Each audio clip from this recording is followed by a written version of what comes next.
Hi, I'm Ian Merton, driver and anxiety specialist, and today's video is going to be on that feeling of feeling trapped when you're in a car. And that can happen on minor roads like B roads, and it can also happen on more major roads like dual carriageways and motorways. And it normally happens in high traffic situations. Maybe you are slowing down for a red light.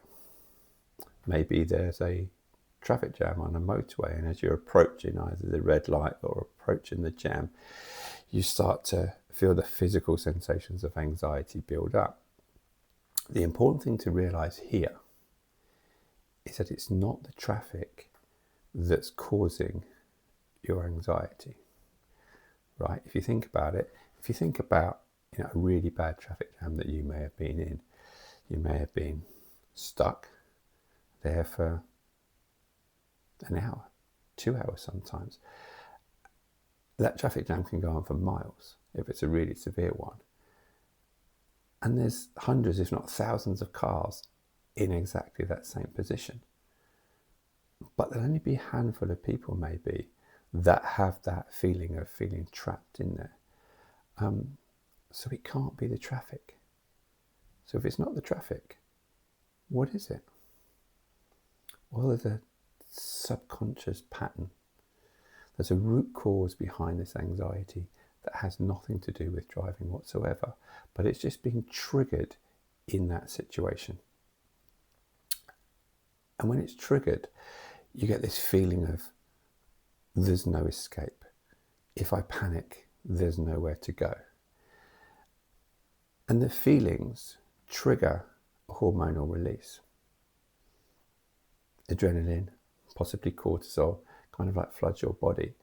And then you feel that increased heart rate, increased breathing rate, maybe sweaty hands and maybe feeling dizzy. And then those thoughts keep going round and round as well about not being able to escape. These feelings of feeling trapped.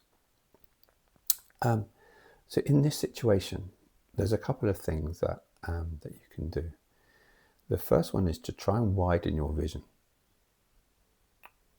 When our fight, flight, freeze response is triggered, generally there's a dump of adrenaline that causes the symptoms that I mentioned before, and we tend to go into tunnel vision. Why? Because throughout tens, if not hundreds of thousands of years of evolution, when that fight, flight, freeze event was triggered, it meant that we were in danger, right? There's something wanting to eat us, right? Or conversely, we were hunting our prey and we needed to focus on it. So when you go into tunnel vision, it signals to your brain that either there's a threat, right? Or you need to capture something, okay? But obviously when you're feeling trapped in a car, neither of those things apply.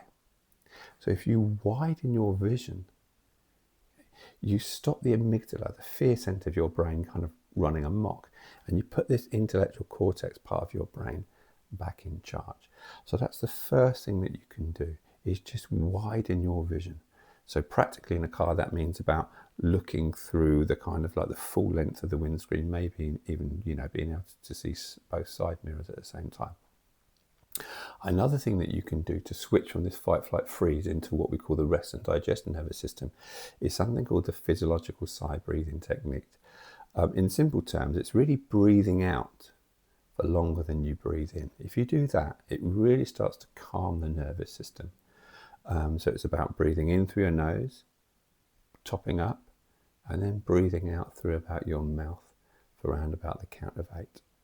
So very often, this subconscious pattern that's triggering this feeling of feeling trapped within traffic is linked to claustrophobia. Okay, so many of the clients that we've worked with that had this feeling of feeling trapped, at some point in their life, there was a root cause which was about being trapped. And it very often as well, you get these feelings when you're on an aeroplane as well. So very often there's a link between people that feel trapped in traffic and trapped when they're in an aeroplane as well. So they may have a fear of flying. So these techniques will work in both situations, whether it's on an airplane or whether it's in a car. But of course, all they can do is to help lower down the physical sensations in the moment. The work that we do on a one-to-one basis, me and my team, is resolving the root cause of this problem. It's finding it, resolving it, and then your driving anxiety just fades away. If you are interested in working for one-to-one, there's going to be a couple of links below. The first one will be a link to book a consultation, and the second one underneath is just to my website. So there you can read reviews, you can find more about the C.A.L.M.S method, the 90-day program that we use to help hundreds of people overcome their anxiety.